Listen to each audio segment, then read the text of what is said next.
پاکستان کی تاریخ کے بڑے جنازے۔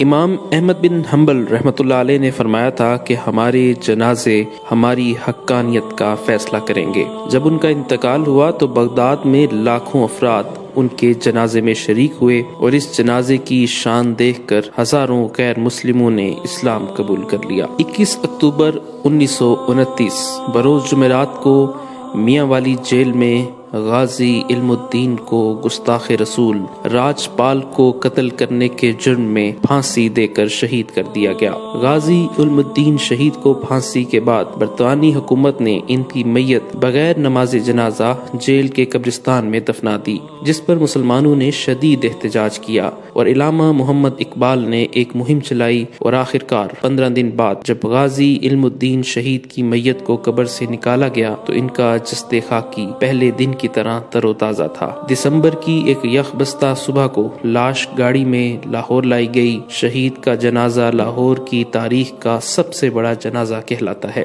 جنازے کا جلوس 5.5 میل لمبا تھا۔ نماز جنازہ یونیورسٹی گراؤنڈ میں ادا کی گئی۔ اس وقت جبکہ 1929 میں لاہور کی آبادی 5 لاکھ کے لگ بھگ تھی، جنازے میں کم و بیش 6 لاکھ عشاق رسول نے شرکت کی۔ ہندوستان میں مقیم جید علماء کرام اور مشائخ بھی کونے کونے سے رسول اللہ صلی اللہ علیہ وسلم کے اس سچے عاشق کے آخری دیدار کے لیے لاہور آئے۔ تدفین کے انتظامات کی سرپرستی مولانا ظفر علی خان، علامہ محمد اقبال اور سید دیدار علی شاہ نے فرمائی۔ مولانا دیدار علی شاہ اور علامہ اقبال نے شہید کو اپنے ہاتھوں سے لحد میں اتارا، جس پر مولانا ظفر علی خان نے کہا تھا، کاش یہ مقام مجھے نصیب ہوتا۔ اس موقع پر علامہ اقبال نے فرمایا تھا کہ یہ ترخان کا لڑکا ہم سب پڑھے لکھوں سے بازی لے گیا۔ لوگوں نے عقیدت میں اتنے پھول نچھاور کیے کہ میت ان میں چھپ کر رہ گئی۔ سید احرار، مجاہد ختم نبوت، مجدد خطابت، بطل حریت، تحریک ختم نبوت 1953 کے روح رواں سید عطا اللہ شاہ بخاری 21 اگست 1961 کو ملتان میں انتقال ہوا۔ انہوں نے 50 برس بھرپور قومی اور ملی خدمات میں گزارے۔ ان کے جنازے میں تقریباً 2 لاکھ افراد شریک ہوئے۔ ان کی نماز جنازہ ان کے فرزند اکبر مولانا سید ابو ذر بخاری نے پڑھائی۔ جنازے کے چاروں طرف 8 بانس لگا دیے گئے کہ ہر شخص کندھا دینے کی سعادت حاصل کرنا چاہتا تھا۔ آہستہ آہستہ تمام سڑکیں، میدان، گلیاں، مکان اور چھتیں لوگوں سے اٹی ہوئی تھیں۔ 1 میل لمبا جنازے کا جلوس تھا۔ ان کی وصیت کے مطابق عام قبرستان جلال باقری میں سپرد خاک کیا گیا۔ مولانا احمد علی لاہوری۔ لاہور کی زمین میں بہت سارے اللہ والے سوئے ہوئے ہیں۔ انہی اولیاء اللہ میں شیخ التفسیر مولانا احمد علی لاہوری رحمۃ اللہ علیہ بھی ہیں۔ آپ نے برصغیر پاک و ہند کی مساجد میں درس قرآن اور دینی مدارس میں دورہ تفسیر قرآن کی روایت قائم کرنے میں اپنا بنیادی کردار ادا کیا۔ مولانا احمد علی لاہوری 17 رمضان المبارک 23 فروری 1962 بروز جمعۃ المبارک کو 77 سال کی عمر میں اس شان سے دنیا سے رخصت ہوئے کہ 9:30 بجے رات نماز عشاء کی نیت باندھی اور سجدے کی حالت میں خالق حقیقی سے جا ملے۔ اس ولی باصفا نے لاہور میں 40 سال مسلسل درس قرآن کا چراغ روشن کر کے لاکھوں لوگوں کی ہدایت اور جنت کا ذریعہ بنا، اور جس دن وفات پائی اس دن بھی درس قرآن دیا اور اس سے اگلے روز جنازہ تھا۔ اس دن آپ کی وصیت کے مطابق پہلے درس قرآن دیا گیا اور تدفین بعد میں ہوئی۔ جب آپ کا جنازہ اٹھا تو لاکھوں لوگ عقیدت و محبت میں اشکبار آنکھوں کے ساتھ جنازے میں شریک ہو کر کاندھا دیتے ہوئے نظر آئے۔ آپ کی تدفین 24 فروری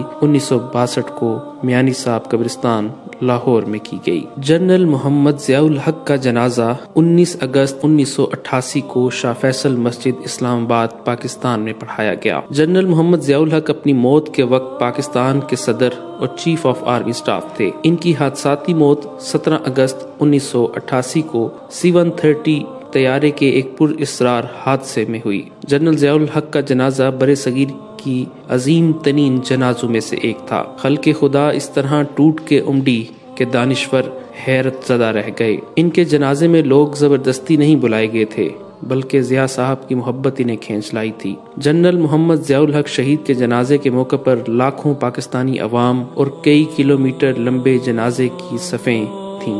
لاکھوں افراد نے اشکبار آنکھوں سے انہیں الوداع کہا اور فیصل مسجد کے میناروں کے سائے میں ابدی نیند کا لطف اٹھانے لگے۔ مرحوم صدر کا جست خاکی پورے فوجی اعزاز کے ساتھ دارالحکومت اسلام آباد کے وسط اور مرگلا کی پہاڑیوں کے دامن میں واقع عالی شان فیصل مسجد کے وسیع و عریض احاطے میں دفن کر دیا گیا۔ تدفین کے وقت بڑے جذباتی مناظر دیکھنے میں آئے۔ 10 لاکھ سے زیادہ سوگواران سسکیاں بھرتے اور آہیں کھینچتے جنرل ضیاء کے تابوت کو اپنی آخری منزل کی طرف جاتا دیکھ رہے تھے۔ لاکھوں پاکستانی اپنی ٹیلی ویژن سکرینوں پر تجہیز و تدفین کے آخری رسومات کو مبہوت تماشائی بنے دیکھ رہے تھے۔ 21 توپوں کی سلامی دی گئی اور جب مرگلا کی پہاڑیاں توپوں کی گولوں کی گونج سے لرز رہی تھیں تو ان لمحات میں ان سپاہیوں نے جنرل ضیاء کے تابوت کو لحد میں اتارا جنہیں کئی برس تک انہیں کمانڈ کرنے کا اعزاز حاصل رہا تھا۔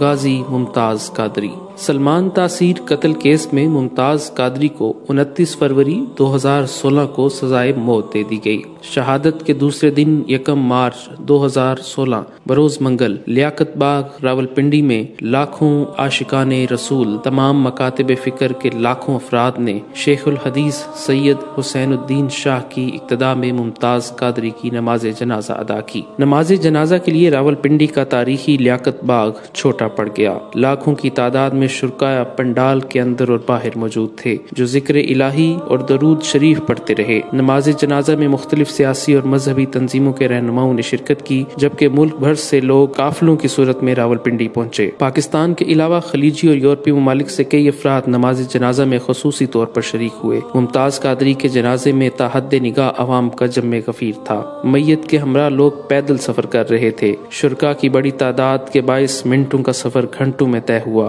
بلا شبہ غازی ممتاز قادری شہید کا جنازہ پاکستان کی تاریخ کا سب سے بڑا اجتماع تھا۔ لیاقت باغ کے ہر اطراف 3 کلومیٹر تک انسانی سر ہی سر دکھائی دے رہے تھے۔ پاکستان کے نامور نعتخواں اور سابق گلوکار جنید جمشید 7 دسمبر 2016 کو چترال سے اسلام آباد آتے ہوئے طیارے کے حادثے میں شہید ہو گئے۔ جنید جمشید کی میت ایئر فورس کے خصوصی طیارے کے ذریعے کراچی پہنچائی گئی جہاں ان کی نماز جنازہ ادا کی گئی۔ ان کی میت کو پاکستان کے قومی پرچم میں لپیٹا گیا تھا۔ جنازے سے پہلے ایئر فورس نے گارڈ آف آنر بھی دیا۔ جنید جمشید کی نماز جنازہ میں لاکھوں افراد نے شرکت کی۔ اس جنازے کو کراچی کی تاریخ کا سب سے بڑا جنازہ کہا جاتا ہے۔ لوگوں کی بڑی تعداد صبح سے ہی جنازگاہ پہنچ چکی تھی۔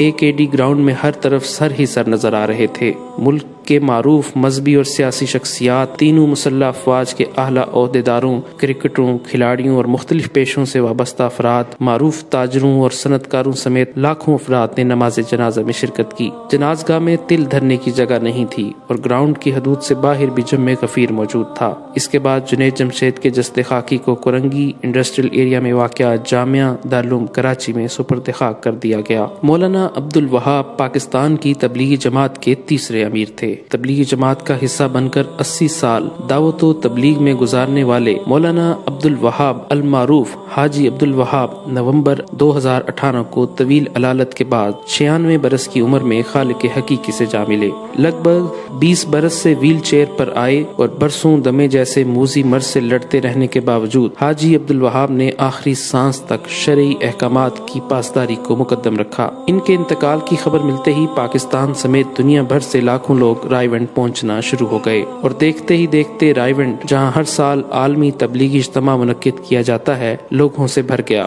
حاجی عبد الوہاب کا جنازہ رائیونڈ میں شیخ الحدیث مولانا مفتی نذر الرحمان نے پڑھایا جو حاجی عبد الوہاب کی وصیت کے مطابق تبلیغی جماعت کے نئے امیر بنے۔ آہوں، سسکیوں، دعاؤں اور ذکر کے ہدیے کے ساتھ ایک جم غفیر نے تبلیغی مرکز رائیونڈ کے وسیع اور عریض پنڈال میں نماز جنازہ میں شرکت کی۔ واضح رہے کہ 12 لاکھ کی گنجائش والی اس اجتماع گاہ میں تل دھرنے کو جگہ نہیں بچی تھی۔ اس جنازے کا شمار پاکستان کی تاریخ کے بڑے جنازوں میں ہوتا ہے۔ ٹریفک کا رش زیادہ ہونے کی وجہ سے کارکنان کی بڑی تعداد جنازے میں شریک نہ ہو سکی۔ لوگوں کی آمد کا سلسلہ نماز مغرب کے بعد بھی جاری رہا جس کی وجہ سے نماز جنازہ 1.5 گھنٹہ تاخیر سے ادا کی گئی۔ تحریک لبیک پاکستان کے سربراہ علامہ خادم حسین رضوی کی نماز جنازہ مینار پاکستان گراؤنڈ میں ادا کی گئی۔ ان کے جنازے کو لاہور کی تاریخ کا سب سے بڑا جنازہ قرار دیا جا رہا ہے۔ جنازے میں لاکھوں لوگ شریک ہوئے۔ علامہ خادم حسین رضوی کی میت ایمبولینس کے ذریعے صبح 9 بجے گھر سے نماز جنازہ کی ادائیگی کے مقام مینار پاکستان کے لیے روانہ ہوئی، لیکن کارکنوں اور عقیدت مندوں کے بے پناہ رش کی وجہ سے ایمبولینس 4 گھنٹے بعد آزادی فلائی اوور تک پہنچ سکی۔ نماز جنازہ کی ادائیگی میں شرکت کے لیے آنے والوں کا رش اس قدر زیادہ تھا کہ ایمبولینس کو مینار پاکستان کی گراؤنڈ کے اندر نہ لے جایا جا سکا اور آزادی فلائی اوور کے اوپر ہی کھڑی کر کے نماز جنازہ پڑھی گئی۔ مینار پاکستان گراؤنڈ لوگوں سے پوری طرح بھر گیا اور لوگوں کی بڑی تعداد گراؤنڈ سے باہر بھی موجود تھی۔ جنازے میں شرکت کے لیے ملک بھر سے قافلوں کی صورت میں لوگ جنازگاہ پہنچے۔